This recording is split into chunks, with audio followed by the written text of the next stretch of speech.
join. We have to start. Okay, let's wait a few more minutes to give a chance for the latecomers to join and enjoy.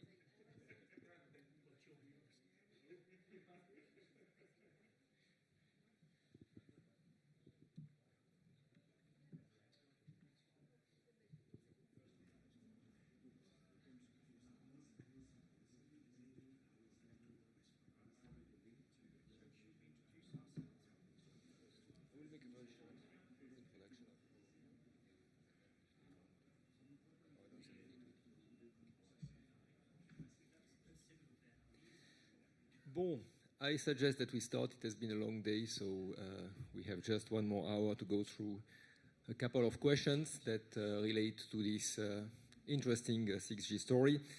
So the idea of the panel, which has been put together by Luis Correa, I have to say, is to have the views of some leaders from the industrial side on their approach to 6G.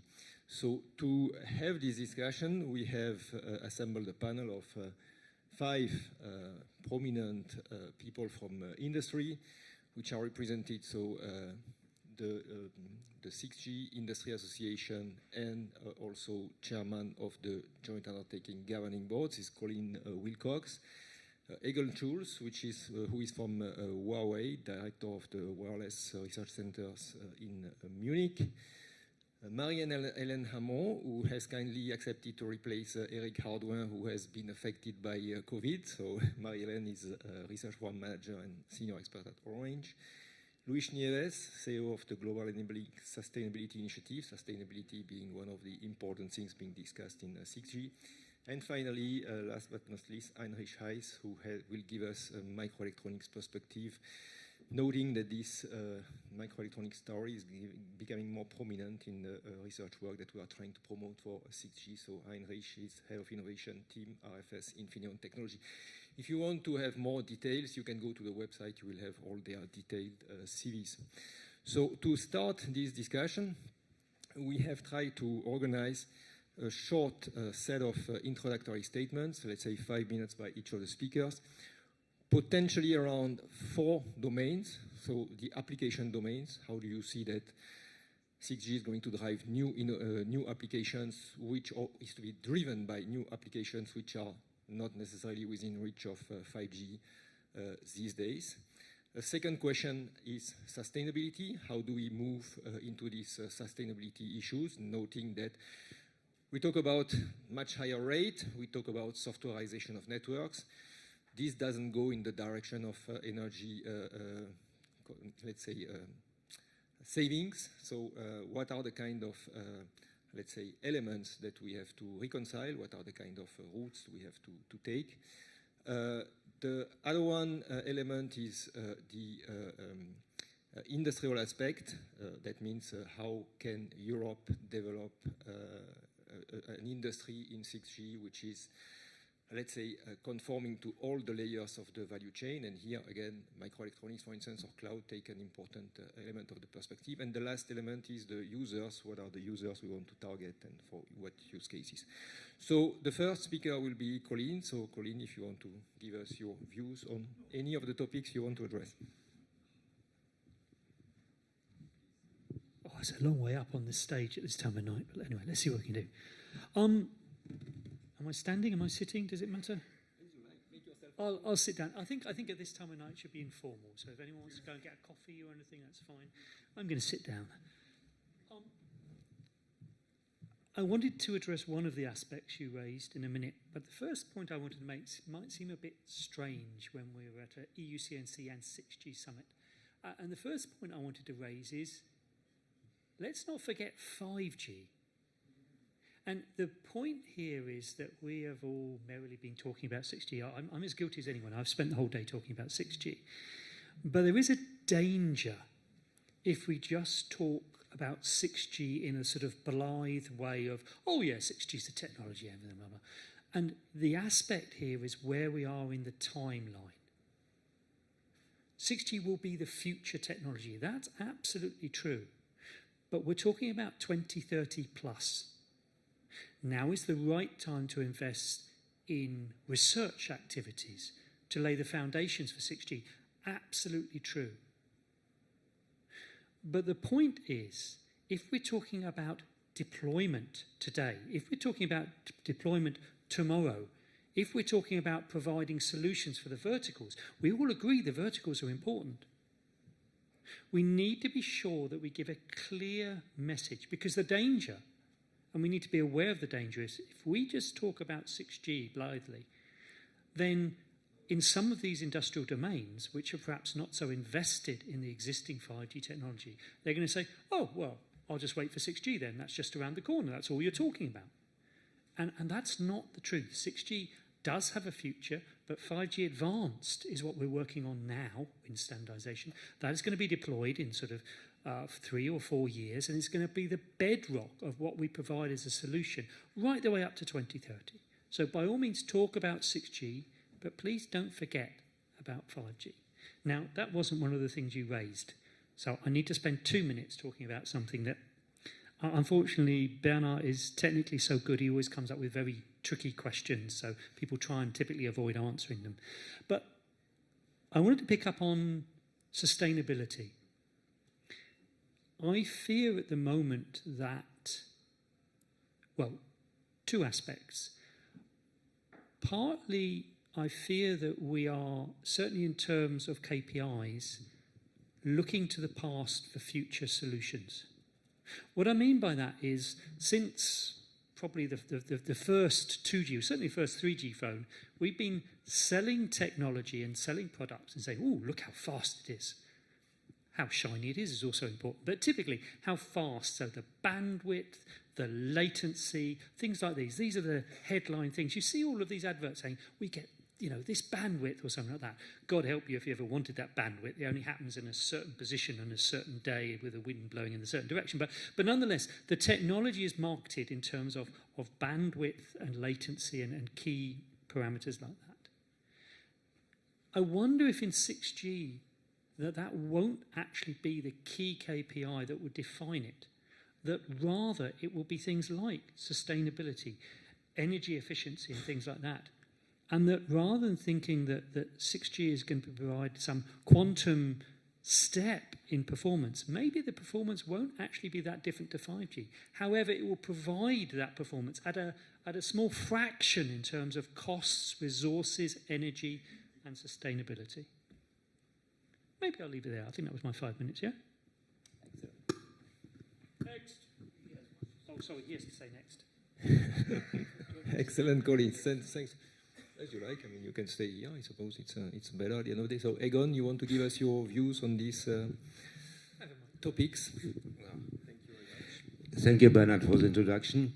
So, as Colin said here, sustainability. I have also selected sustainability, but in another different direction, because for the time being, everybody knows we have the climate changing. The temperature will increase maybe by 2050 by 2 degrees or 2.5 degrees. Nobody knows it, but it will increase. But in this case, we will have in 6G, 6G, several new features. One feature is sensing, artificial intelligence, and maybe, I hope, the integration of the non-terrestrial networking. And we have with sensing technology, we can look into the air, what is the content, which other is, how much CO2 is there. So this means if we have a distributed sensing platform worldwide with AI together and with a integrated end-to-end, then we can supervise how much CO2 we have for this day or for the next day. Then we can maybe distribute a certification for some countries and can push the people to reduce the CO2. With the sensing technology, is that possible that you can see what is the contents of the air? That is my sustainability with 6G, and that is also for our worldwide population. Super. Thank you very much, Egon. would be interested to know why this application needs 6G, by the way, because NTN and collecting data from sensor is probably something that you can do already today, but would be interested to know further your thoughts on this. So the next speaker will be Marie-Hélène. So please, Marie-Hélène, if you want to give us your perspective. So I have selected the first two topics, so applications and sustainability also, because application is the starting point for the design of the new generation. So we need to define what will be the services needed that will require the new generation. And there has already been extensive work identifying what will be the relevant use cases, so in collaborative projects such as EXA or in organizations such as NGMN. But in Orange, we believe that we need to identify the service that will really bring value to the society at large, so including all the future users. So it could be everyone using the technologies, the verticals. So we need to understand with them what will bring them value. So it could be better access to education, to health. It could be making their everyday life easier, so with safer transportation. So there are many ways to bring value, and we need to really co-design this with them. So engage the discussion with representative of these different future users and understand what will be their needs.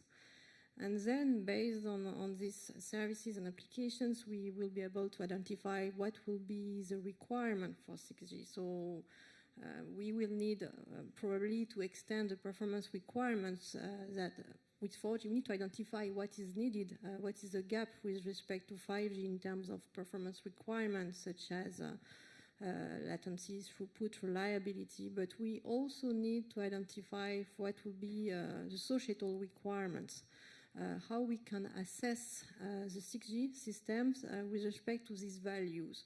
So it could be related to environment, such as the energy efficiency, the environmental impact, also the EMF awareness, and it can also be related to other aspects such as resilience, privacy, security, or digital inclusions, whether it is in terms of coverage of rural areas or in terms of affordability of the solutions, so giving access to everyone to the technologies. So we need to identify these societal requirements, identify what will be the indicators, and how we will assess the technology with respect to these requirements. And this is here clearly a research challenge.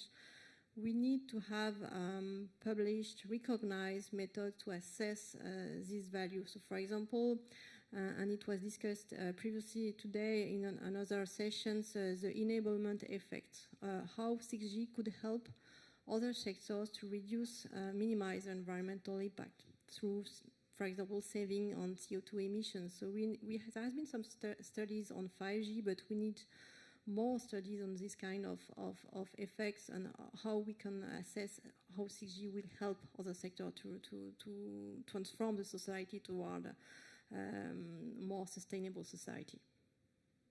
Thank you very much. So a lot of research ahead of us, what I understand. So the next speaker will be Luis Neves of the GESI Global Initiative. Please, Luis. So thank you, Bernard. And, it's working.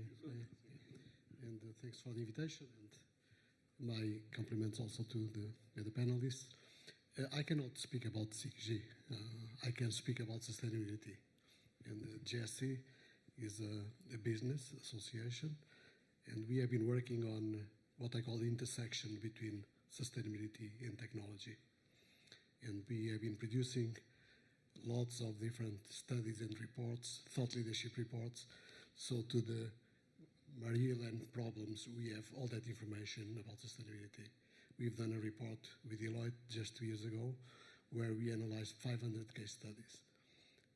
Technology, different technologies around blockchain, virtual reality, 5G, you name it. So we analyzed all of that. We spent 7 months with those 7 case studies, and we correlated those technologies with the Sustainable Development Goals to understand what is the impact of digital in terms of the 17 Sustainable Development Goals. So we're talking about poverty, education, health and well-being, climate change, infrastructure deployment, and so on and so on. And so we have been doing these reports for almost 20 years now, actually. So we did the first one with McKinsey, second one with Boston, third one with Accenture, fourth one with Deloitte. So we tested all the big consultancies and the different technologies to understand the relevance of technology for sustainable development. And so I do not like to speak about the impact of digital technologies on climate change, because what I've been seeing in my career, in my life, and I started to work 14 years ago at the submarine cable station in Portugal. So the first copper cable that was launched in Portugal between Portugal and UK. And I've been seeing all these developments of technology. And in fact, what I've been assisting is that technology is out for good. So when you look at technology, you see a positive impact. We have developed a database, it's called the Digital Access Index. We have 157 countries and 17 digital indicators in the database. And you see that the countries with more technology deployment are the best countries in the world. So name them: Luxembourg, Norway, Sweden, Denmark, Germany. I do not know the right order, but we can see that if you deploy technology connectivity, you see immediately a benefit, a societal benefit. So technology and the definition of sustainability, as Marianne said, has 3 dimensions. So when we talk about sustainability, we talk about environment. Today we speak a lot about climate change, of course, because it's a huge problem, and by the way, it's accelerating very fast. Just yesterday I was reading a report that by 2030 we might have surpassed the 1.5 degree that everybody is talking about. I just came from the climate convention in Bonn, so these 2 weeks there is a big discussion in Bonn to prepare the next climate convention in Egypt. And we are at odds with climate. So basically, we are not behaving well as citizens. The problem is us here, because we are not giving up anything. We are not giving up anything. If I can have 2 cars, why not? If I can have 3 mobiles, why not? So all these things, it's non-stop, and we cannot continue like that. So we have a problem that we need to resolve ourselves if we want to address the climate change crisis, because otherwise we see every year emissions going up. And of course, the developing countries, they want to achieve the same level of development that we have in Europe and the United States and so on. So we need to understand all these components. And so if we want to address climate change, we need a radical change in our lives, and we need more digital technologies and more digital deployment in those countries that do not have it. So I will stop here. I could speak now for 2 hours, but I think we still have some time, and I think it's also important that we go into the controversy of these issues, because technology is not the problem. Technology is the solution for the world's problems, because everything where you deploy technology, and I've been having that experience, you see a benefit. Of course, there are negatives, more energy consumption, but I used to say, what is the problem if we consume more energy, if we can enable other sectors to become more efficient? In our reports, the latest report, the Smart Mobility 30 that we did in 2015, showed that we could abate 20% of the global emissions. 20% of the global emissions. That's the figure. The problem is that emissions are continuing to grow faster. And so it's not enough what we're doing. So deploy technology, bring 6G into the market, sell it, put it everywhere, and then walk the talk, because we need to solve some problems, but we can talk about them later on. Thank you. Very clear, thank you. So technology is part of the solution, not part of the problem, which is nice because it kind of comes back to the keynote speech we had this morning from Letty, stating basically the same things. So next speaker will be then Heinrich, who will give us his perspective from an industry perspective again. Thank you very much. Yeah, thanks, Bernard. Thanks for the invite. Yeah, I think Louis have a good intro done for me for technology. As you said, technology cannot solve our problems. I fully agree, but I think we can at least support sustainability and improve also the next level of technology, 6G. And we have still some room, I think, for improvement in technology. And I think even more at the beginning of a new rollout, we should think about it, how to improve the technology to come down with our power consumptions. Otherwise, we cannot really stop this increase of temperature, what we see at the moment already. Regarding technologies, what is important, I think, depends a lot also on the frequency bands. You know, there are discussions for very high frequencies. We know very high frequencies are not really efficient, and I think technology can improve a bit, but in the end, the high frequency is always a problem. If you show for lower frequencies, up to 10, 20 gigahertz, there is still some room for improvements. We have Site G, as you know. We can also improve further Site G to improve the efficiency. The indium phosphide integration on CMOS ongoing, which could also improve the efficiency of the power amplifiers, which is one big portion. Of course, also processors is not a topic to forget, and ADCs. I think in technology we have many options, also with the silicon carbide, for example, for the power supply. And we only talk about RF always. Also power supply is an issue. And here we also have this GaN technology, silicon carbide, which comes more and more in the market, which also shows a better efficiency. Is also one part we have to consider, I think, for next generation of base stations. Another topic of technology is security, or one field, right, how to improve security. Data is also a bit a risky topic, that everybody generate more data, transmit more data, how to improve the networks regarding data security. And here I think we do a lot of also now quantum encryption activities at our company. We investigate how we can improve the network, how we can make it more stable and more secure compared to former times. I think this is also a technology what we will need on the side of the power consumption. Also security, I think, is an important point for the future. About applications, as you also said, most of you, what can we do with 6G? Do we have ideas above 5G? I think the sensorization is one topic, but I could think, for example, a combination of radar with communication for drones. We have a drone. We need radar also to fly independently. And also communication is important, I think, a bit at least for the drones. And to combine this in one device could be one solution where we need then a new standard. Of course, it's not the high volume market, but I think there will be more and more also of these new, let's say, smaller verticals, which have an advantage and can also save then in the end costs and power if you combine these two applications. That's all from my side. Thank you. Very good. Thanks a lot. So it seems that sustainability at least is a popular subject because it was mentioned by several of the speakers. Now, maybe you can try to dig a little bit more into this question of sustainability. So first, our understanding is that sustainability is probably a little bit more than energy consumption and carbon footprint. We talk about other type of societal issues as they are reflected in the SDGs. There are several. Climate change is one, but there are many others. But if we concentrate on the energy consumption type of issues, today, and here I will speak deeply under the control of network operators, but my understanding is that if you take a network today, you have a high source of energy consumption in the device, the connected device, which is a high part of the energy that it consumes. Then the network represents a significant part of it as well. And then there is a whole set of carbon footprint issues which are related to equipment, construction, and deconstruction. So there are several dimensions to this type of climate issue. And at the same time, as you said, there is this notion that we should also look into the possibility of having other sectors, the vertical, making gains in their carbon footprint and in their energy consumption to have a kind of holistic perspective that covers the platform and the use case which are running on top of it.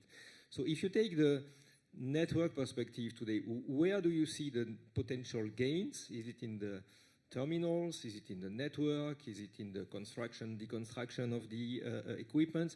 Is it in the energy that you are going to save to the automotive industries? Because I think there are some studies that show that today, if all cars would be connected with a super optimized journey, you would save millions of tons of barrels of petrol today or of kilowatts per hour tomorrow.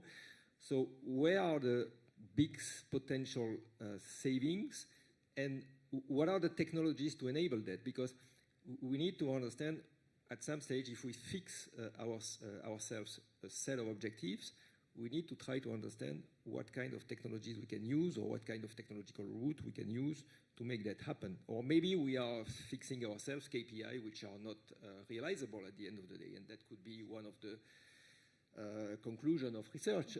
Maybe at the end of the day we say, sorry, we cannot make it. So what is your take on these type of issues? Where can we make savings? What kind of technologies? What kind of feasibility of the KPIs we are imposing on ourselves? Anyone who has any clue?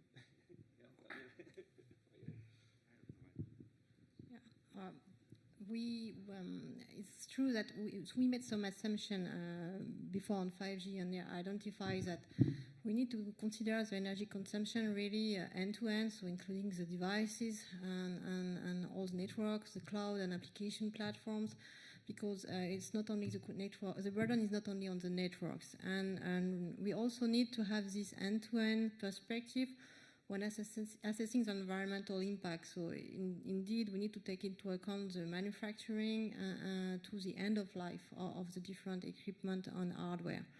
And we need for this to have the ways to really monitor the energy consumptions at these different levels. I think we don't have maybe not the solutions, but it's more the research direction here. We need to have the ability to really measure the consumptions at the different levels, which means we need a harmonized way on metering method for this. We need also to assess environmental impact, so we will need to have information like the life cycle information of the different equipment. And also we need to have some key design principle when selecting the technologies and architecture for 6G, such as, for example, we should strive to consume almost no energy when we are not transmitting. There has been already tremendous improvement with 5G with the advanced sleep modes, but we really need to continue. So when we do not have communications, we should not consume energy. We should also probably think about extending more the lifetime of the equipment. So we should probably build on the modularity of the hardware and the software, and try not to change everything when we only need an update on a small part. So it's more general principle, and there are also technical solutions and technology which could help, such as, for example, there are the reconfigurable intelligent surfaces, which are an interesting tool if you want to control the EMF, because you can shape the wireless propagation environment and optimize the transmissions toward the targeted users and avoid sending EMF to the unintended users. There are research also on the zero energy device, which will not use additional power supply or battery, but they will use ambient energy, such as the solar energy, and they will also reuse the ambient EMF. They will not emit additional waves. They will backscatter. So there are different solutions on the tables. What we need is really to they are at the research stage, so we need to continue and also have in mind all these general principles and guidelines. But for the moment, it's difficult to really determine what could be the gains. It's a bit early. Very nice. What is reassuring in what you're saying is that almost all, I would say 90% of the concepts that you are exposing in your talk are kind of reflection item for our SNS type of activity. So it's good that we are reflecting the type of concerns that you are raising. And I noted also with interest your point on end-to-end approach to this type of research, because this is precisely the kind of direction we are trying to cover at this moment in time. But please, Luis, you wanted to make additional statement. Yeah, just saying that we have detailed this further in a white paper that we have published 2 months ago. So we detail this kind of principle also. Thank you. So I would like to bring the conversation to a practical example. In my previous life, I was the Chief Sustainability Officer and Climate Protection Officer of Deutsche Telekom. So my role was, as being the head of sustainability, to ensure that every single bit of the company had to become more sustainable. So from the network infrastructure to the fleet management, to the buildings, to the IT equipment, to the data centers, and so on and so on. And as a company, as a private company, all of us, we are aiming at becoming more efficient. So sustainability is a driver is a business driver. In a given year, I reduced 100 million euros on energy consumption in the company. So if you apply KPIs, if you say my fleet needs to be green, what does that mean? Then you put in place a strategy and you get your car fleet greener. So I was 5 years ahead of the target of the European Commission for mobility. So we're talking about 10 years back. So if you think about the network infrastructure, it's about what kind of equipment are you buying, which one is more efficient. So what kind of requirements you put in your procurement when you are designing your network, your infrastructure. If you think about the data centers, well, we had 72 data centers. We did a consolidation process down to 17. So these are the types of things that you need to do as a private company.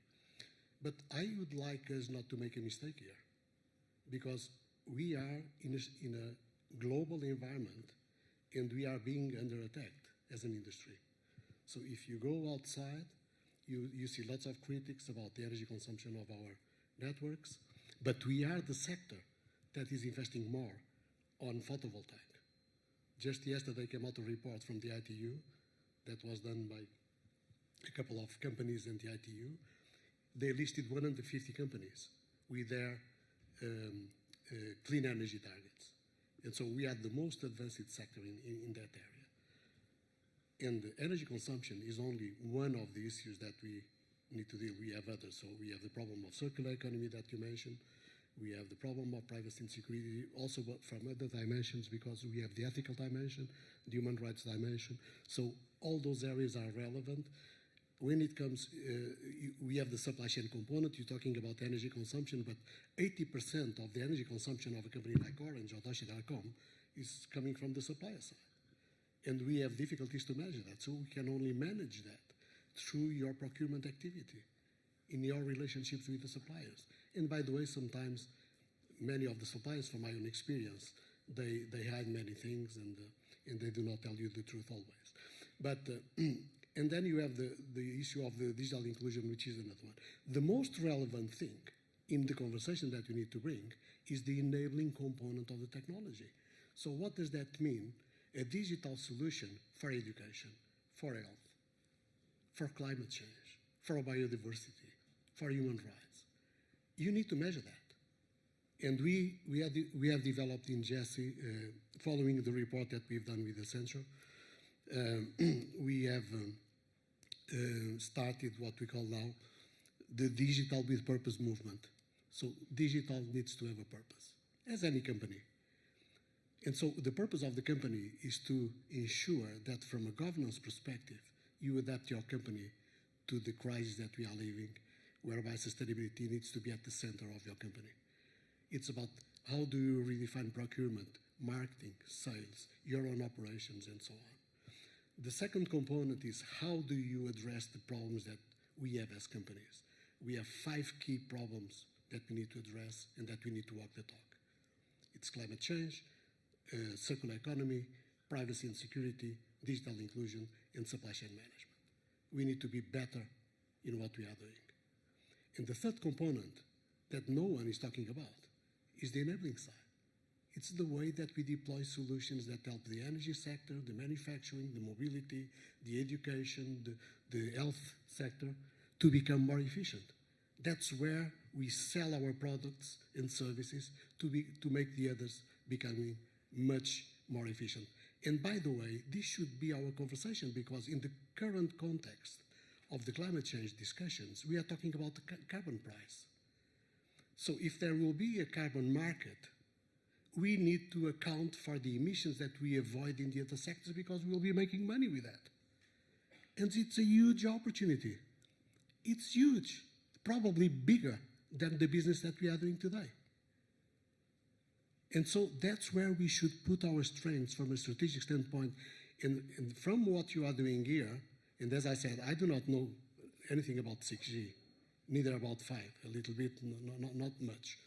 But what I see about technology in my life is that technology is advancing at the speed of the light. We are impacting positively many, many sectors, and this world will not be sustainable without digital solutions. And all the companies sitting here in this event, or any other event that are digital, they understand that. We need to define a strategy whereby the imprint, the positive impact of our technologies needs to be part of the climate conversation, needs to be on the COP meetings in Glasgow, in Egypt, whatever meeting, because it's not. You speak about oil, you speak about the oil sector, but you don't speak about digital in those conventions. But we are the industry that really can make the world a better place through those efficiencies and enabling potentials. I think what you're saying is very much in line with what we are saying on our side on the Commission's perspective, because we always talk about sustainability for ICT and ICT for sustainability. So we try to address the two sides of the coin. So this is something which is very much present in our conversation with industry and in the way we try to design our activities. So Egon, you wanted to add something on that? Maybe for the time being, in the 6GIA, our goal is to do not only ICT, but to integrate the vertical industry. And maybe that could be for the future, maybe to make with the industry, with the vertical industry, to make more projects in this direction, to make not energy consumption. I want to say we can consume energy as we want. Maybe if you have produced it CO2 neutral, so that makes sense. So maybe there is a possibility that the GESI can take over the job to bring the vertical industry together and maybe to go in the direction what is their contribution with the ICT to reduce the temperature core. That could be a possibility. Yeah, I think you raised an interesting issue there, Egon. I think it also touches on one issue, which is what does that actually mean for things like smart networking services as a research partnership? What should we actually be aiming for? How should sustainability or energy efficiency, how should that actually appear within a call? And I fear that in the past, maybe lip service is being a bit unkind, but we have said, well, obviously, any project we do, we should take care of energy efficiency and sustainability, obviously. But we won't necessarily put it explicitly. We'll just sort of maybe put it in the subtext there or put it in the text somewhere. What we haven't done, at least to my knowledge, is we haven't had an explicit call or part of a call which is directed at sustainability. So rather than saying, well, we'll pick all these nice technical areas, and we've seen some diagrams today of the 6 key areas in 6G, and rather than driving from the technology side, actually drive at least part of a work program from one of these high-level strategic things like sustainability. And I wonder if now is a time to relook at that and see what that would mean. So drive at least part of the work program from that key goal, and then work that down and see what that would actually mean. Yeah, very clear.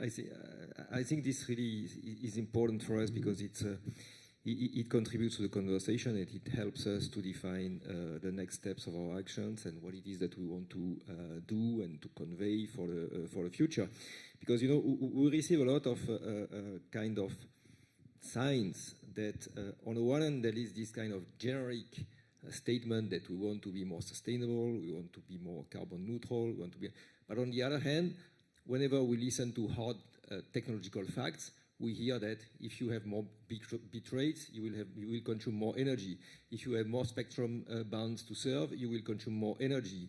If you move from ASICs implementation hardware into software implementation, you will probably consume much more energy. So there are a number of trends which are coupled with the 6G roadmap and with the 6G vision, which tend to indicate that we are not heading towards the right direction. And I think that these type of questions at some stage should be addressed on how we reconcile the whole thing. And maybe the solution is what was said by Luis, to say, okay, we can afford to have a little bit more carbon consumption in the platform if we save 50% of the energy consumption of the car sector, of the industry sector. But I don't think we have made this exercise today to quantifying that. I have seen in the past a Qualcomm study which was kind of quantifying the energy savings that you can do in terms of petrol consumption for cars if you start off connecting all the cars and make them move intelligently. But I think we are missing this type of systematic type of studies to try to understand how using connected intelligence we can really reduce the carbon footprints of the use case which are running on top of these platforms. And this maybe is a kind of food for thought for us to fuel into the next type of research activities and SNS type of activities. So we looked a lot into sustainability. Maybe one other dimension that could be looked at that we did not address too much, and maybe starting with Heinrich or Egon or Colin, the industrial aspects. I mean, again, when we talk about 6G, and I think this was alluded to by several speakers today, we start talking of industrial segments where Europe is not too good. I mean, in microelectronics, Europe is good in a number of sectors, automotive probably, and some dedicated type of technologies. Telecom does not seem to be the place where we are extremely strong. Also, when we are moving into 6G, we talk about edge cloud, we talk about softwareization, virtualization, which is running on top of microelectronics. All these kind of converge towards issues where Europe is not so strong. So how do you see a kind of window of opportunity for Europe to gain back some presence in these sectors using this 6G move or using any other move? Maybe there are more relevant moves than 6G to do that. But how would you see this industrial perspective to be kind of moved forward in the direction of the famous sovereignty that we use more and more these days? So any idea welcome. Yeah. Yeah, I think there are a lot of activities ongoing also at Infineon, right? With this Cypress deal, we bought back, let's say, a lot of controller know-how to our company. And this, I think, is one of these missing components, this intelligence of the systems. And why we did this, one reason was for our sensor activities, right? We also would like to have the intelligence in the sensors. You said this, Marie, intelligence is quite an important topic to save power and to use these new technologies like AI, but also this new, let's say, hardware. We have a good opportunity to further reduce the power because of more digitalization in the chips, also in the RF chips, not only in the baseband where we have it anyway. I think there's also important trends. And for 6G, you ask, what could we do here? I think we have a wider field of opportunities, right? We have more verticals, we have new verticals we can address. And I think in this field, perhaps there's also a possibility to come back with the one or the other, let's say, controller or let's say baseband. But what I think will not happen easily, not in our companies, that we, for example, develop this high-end baseband application processors for mobile phones. This, I think, is not at the moment, at least on the horizon. But mid-level activities in the controllers we have, also other companies in Europe have these possibilities, right, to develop controllers for automotive also, for example. We have here quite good controllers already and intelligence. And I think these new verticals will also help then in the transmission or communication, wireless communication, to reuse topics, right, from other, let's say, segments where we have already this know-how in the company. But if I may ask a follow-up question, what would be your target market precisely? Because if I look at the communication market of its own in terms of base stations, for instance, what is deployed in the world, I'm not sure about the figure, but I think there are about 7 million to 10 million base stations which are deployed in the world for 4G. So it's not a huge market like a smartphone where you sell billions every year. So from a market perspective, I think the microelectronics industry needs huge volumes. So would the idea be to start trying to address the terminals which are needed by the verticals, I mean the robots, the drones, and this type of things, and this technology, then possibly having some further applications in base stations, or is there any other perspective on the market approach that you can take? I think in our case, in Infineon, there are three segments we're focusing on. One is the sensorization, as we do a lot of sensing devices, but also together now with a system approach. That means there's also software and experts now in the company and working also algorithm development. I think this is one point where we have a strong position, and we are also need in the end a communication link right to the base station. Could be WLAN, Bluetooth, could be also then 6G, depends a bit what is the requirement and what makes sense from an economy standpoint. The other topic I think is automotive. Also connected cars is also more and more coming now. Car-to-car communication, car-to-X communication. And I think also in this field we have a quite strong position and also activities where we also could consider to go a step further. On the other hand side, I think I see also from other verticals the interest, right, to keep IP in the company and to consider to develop some of these devices by themselves and then ask more for a support in the other areas. For example, infrastructure is also a topic. Where not all chips perhaps come from the semiconductor industry. Also these companies have activities to at least understand the possibilities and work on, let's say, also intelligent devices. If this is now a trend we will see when we saw it from a phone company like Apple, right, before software company, then they bought the Qualcomm chipsets and ours, and now they do it all by themselves.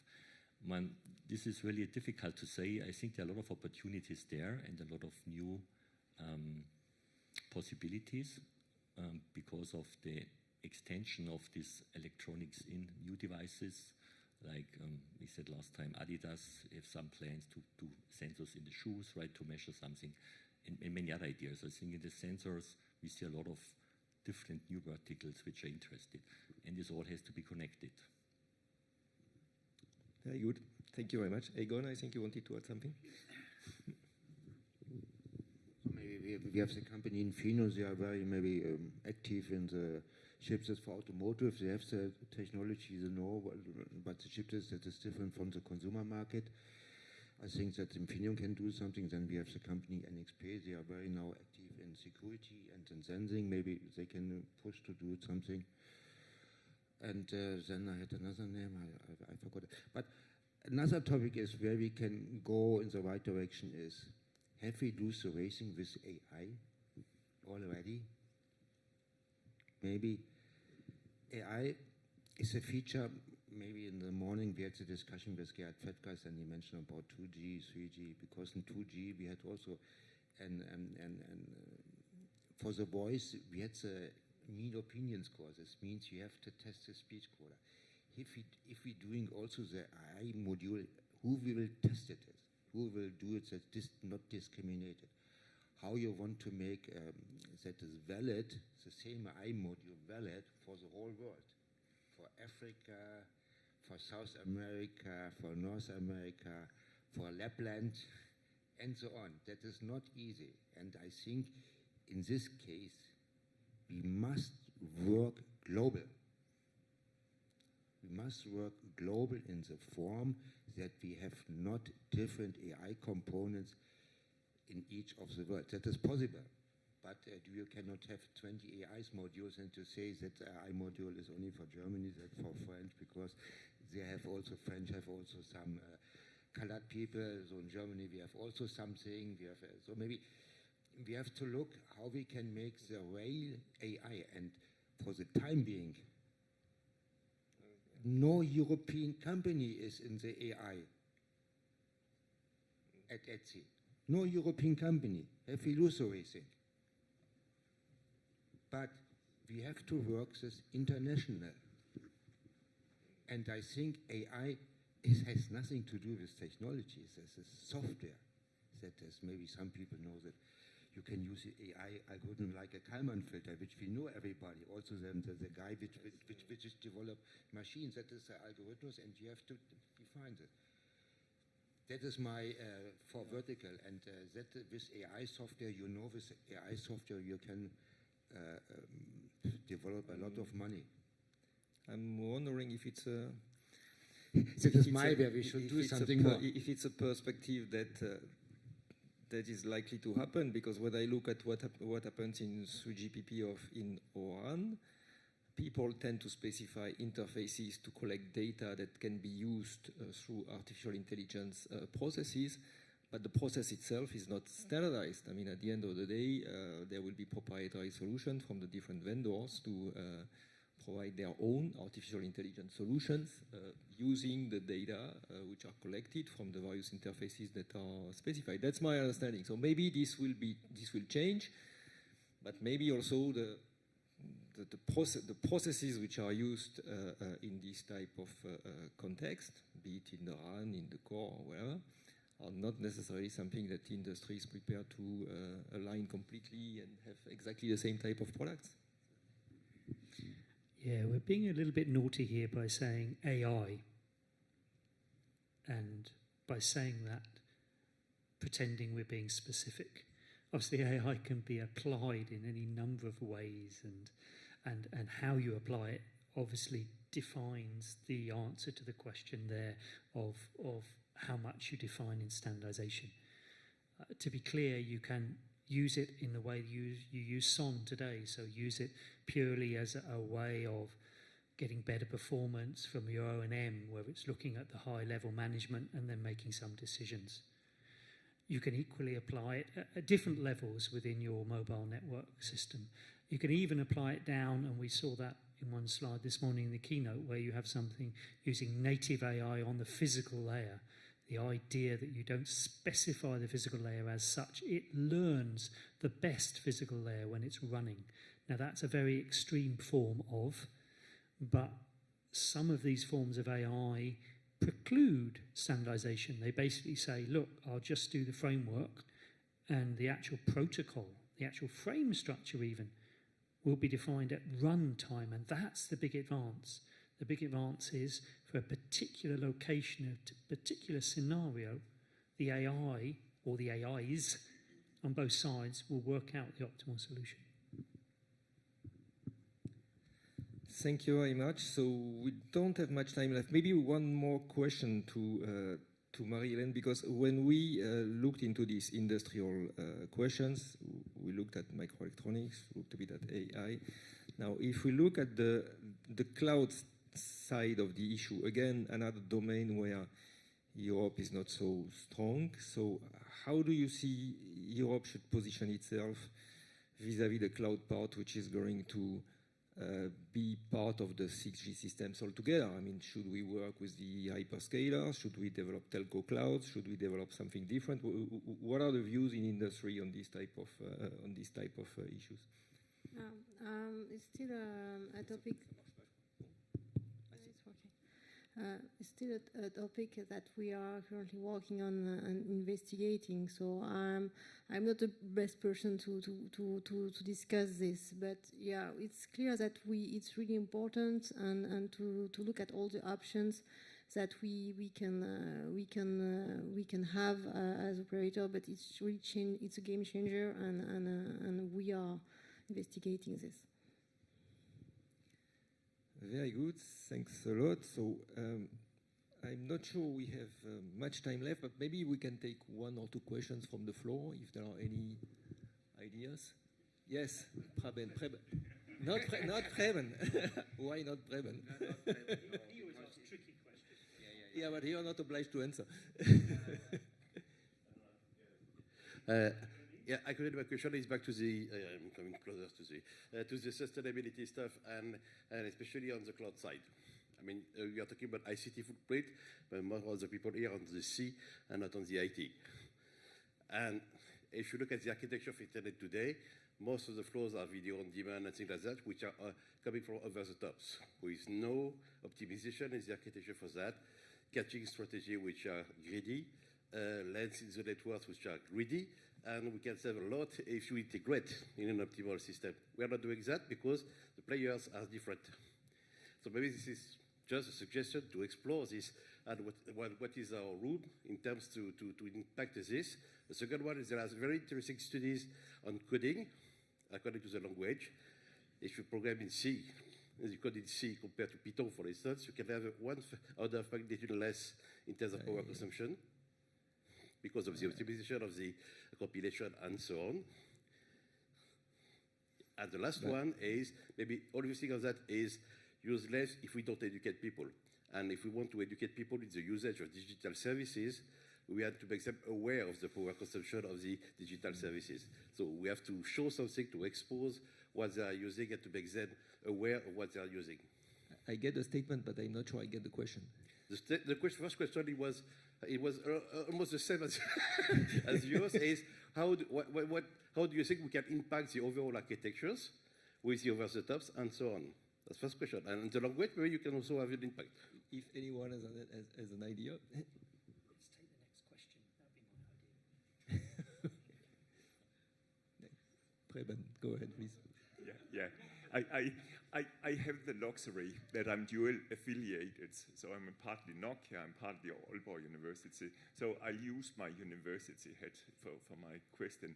So to be fully honest, I didn't hear anything which would dramatically reduce the power consumption of the 16 network, if I should be honest.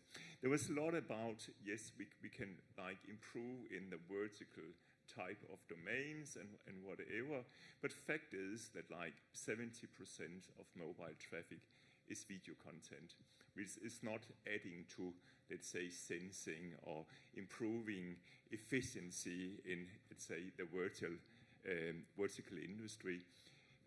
Have you considered, for example, when I was flying down to the conference here, let's say the flight company give my CO2 emission right away, and if I want to, I can buy a certain number of trees and whatever to compensate. Would you consider also that whenever you want to see a Netflix movie on your phone, either it's taxed by the CO2 emission you produce with this, or you simply get a warning, this movie on top of seeing the movie is going to cost you 3 or 4 euros in CO2 emission. So anyone who wants to take that one? I think we can afford one answer from. I only. I'm sorry for that. Let me use 1 minute. In the first studies we did with those, because we have data about this, by the way. Bernard, you mentioned that there was a lack of data. Of course, there is a lack of data because let's say we are in 2022. Our latest report is from 2019. But in our reports, we asked 3 main questions to the consultancies. What is the global footprint of the industry? What is the enabling capacity of our digital technologies? And what is the business value? Those were the 3 key questions for the consultancies. In 4 reports that we did, which, by the way, were financed by us, not by any public money, those reports were independent reports with a peer review from external people, so they were not cooked by the industry. As we did the reports, we saw 3 things. 1, our global footprint is going down. There are 2 reasons for that. One is we are becoming more efficient as we develop new technologies. The second reason is, of course, because the global emissions are going much, much faster. But in percentage, our global emissions in 2019 of our industry, it was 1.27% of the global emissions, which is more or less 2% for the ICT sector, which is a number that is stable from 2007, by the way. The second question about the enabling went from 5 to 7 to 10 factor. So 20% of the global emissions that can be enabled by our industry. And the business value, which, by the way, is divided with the vertical sectors, because we analyzed ICT in relation to manufacturing, to power, to mobility, and to the other industry sectors. the business value of the latest report was the GDP of China per year. So we went from 1 trillion to I don't know how many trillions in 2015. So when we come to this type of conversation, my question is, why should we be focusing on small impact measures that will not produce the necessary impact that we need to solve the problem of the world?